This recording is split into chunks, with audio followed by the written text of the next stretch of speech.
இல்ல திமுக மீது கடுமையான விமர்சனங்களை முன்வைத்திருக்கிற தேர்தல் வாக்குறுதியை நிறைவேற்றல உள்ளிட்ட பல குற்றச்சாட்டுகள் 2 அமைச்சர்கள் இருந்துமே திருச்சி முன்னேறவில்லை, திமுக கொடுத்த வாக்குறுதியை நிறைவேற்றலன்னு பல்வேறு குற்றச்சாட்டுகளை முன்வைத்திருக்கிறார். எப்படி பாக்குறீங்க? முடிச்சிட்டாரா? பேச்சு முடிச்சிட்டாரு. திமுக மீது பல குற்றச்சாட்டு, தேர்தல் வாக்குறுதி நிறைவேற்றல, டீசல் 3 ரூபாய் குறைக்கிறது, மாணவர்களுக்கான கல்வி கடனை குறைப்பதிலிருந்து எந்த ஒரு தேர்தல் வாக்குறுதியுமே நிறைவேற்றல அப்படின்னு குற்றச்சாட்டை முன்வைத்திருக்கிறார்.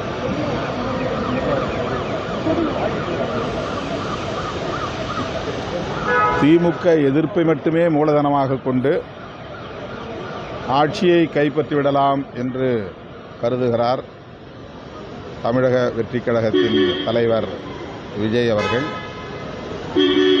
திமுக அரசு மீதான விமர்சனங்களுக்கு திமுக உரிய பதிலை உரிய நேரத்தில் தெரிவிக்கும். விடுதலை சிறுத்தைகள் கட்சியை பொறுத்தவரையில் விஜய் அவர்களின் வரவால் தமிழகத்தில் ஆட்சி மாற்றம் நிகழ்ந்துவிடும் என்று ஒரு மாயத் தோற்றத்தை சிலர் உருவாக்குகிறார்கள். ஊடகங்களும் அதில் பெரிய பங்கு வகிக்கிறது. ஆனால் திராவிட முன்னேற்றக் கழகம் தனித்து ஆட்சியை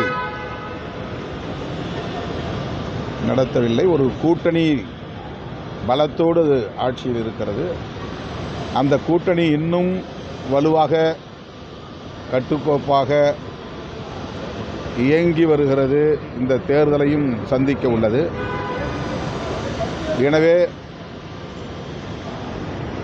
மதசார்பற்ற முற்போக்கு கூட்டணியை வீழ்த்தக்கூடிய அளவுக்கு, ஆட்சி மாற்றத்தை ஏற்படுத்தக்கூடிய அளவுக்கு ஒரு தாக்கத்தை விஜய் அவர்களால் ஏற்படுத்த முடியாது என்று நான் பெரிதும் நம்புகிறேன். கூட்டத்தை வைத்து தேர்தல் காலத்தை முடிவு செய்ய முடியாது நீங்கள் பேசுறீங்க. அது விசிக உள்ளிட்ட பிற கட்சிகளுக்கும் அது பொருந்துமா? எல்லாருக்கும் பொருந்தும்.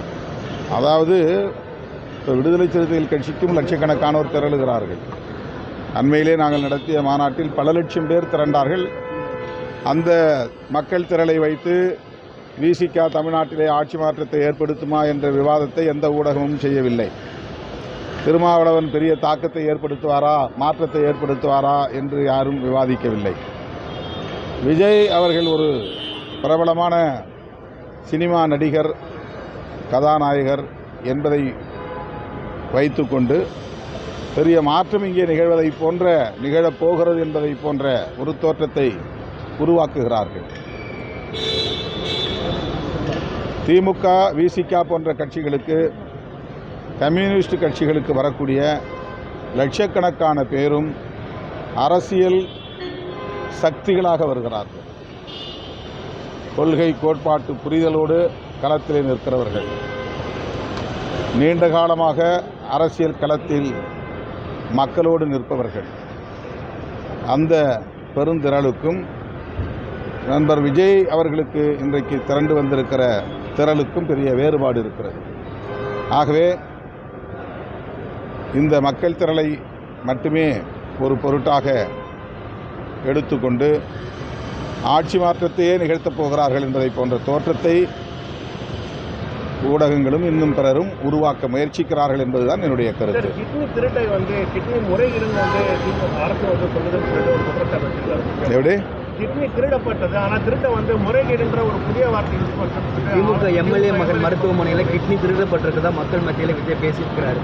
இன்னொரு விஷயம், அதிமுக பாஜக விமர்சனம் திமுகவுடைய இதை மட்டும் மக்களிடையே விஜய் தொடர்ந்து பேசிட்டு வரதை எப்படி பார்க்குறீங்க? கூட்டணி திமுக அதிமுக பாஜக பற்றி பேசாமல் திமுக பற்றியுமே மக்கள் மத்தியில் விஜய் பேசிட்டு இருக்கிறது. அவர் தொடர்ந்து திமுகவை பற்றி மட்டுமே, திமுக தலைமையை பற்றி மட்டுமே, திமுக அரசை பற்றி மட்டுமே பேசி வருவதால் தான் அவர் ஏதோ ஒரு திட்டமிடப்பட்ட அஜெண்டாவுக்காக வந்திருக்கிறார், களமிறக்கி விடப்பட்டிருக்கிறார் என்கிற தோற்றத்தை உருவாக்குகிறது. அவர் பொதுவாக பரவலாக தமிழக அரசியலை பேசினால் அவர் எதிர்காலத்தில் என்ன செய்ய போகிறோம் என்பதை குறித்து அவர் பேசினால் இந்த தோற்றம் உருவாகாது. எனவே அவர் திட்டமிட்டு களத்தில் இறக்கிவிடப்பட்டவரா என்ற கேள்வியும் சேர்ந்தே எழுகிறது. சரி, இதே தான் கமல் வந்து கட்சி ஆரம்பிக்கும் பொழுதும் கமலுக்கு யாரும் இயற்கைக்காரர் என திமுகவினரும் அவர் சார்ந்தவரும் அவர் குற்றம் சாட்டினார்கள். ஆனால் தற்பொழுது அவர் திமுகவினரே எம்பியா இருக்கிறாரு. ஒவ்வொரு முறையும் ஒரு கட்சி தொடங்கும் பொழுது அவர் பின்னால் வந்து ஒரு ஏற்பாடு சொல்றது எந்த விஷயம் சொல்றீங்க? கமல்ஹாசன் அவர்கள் இன்றைக்கு திராவிட முன்னேற்றக் கழக கூட்டணியிலே ஒரு அங்கமாக இருக்கிறார்.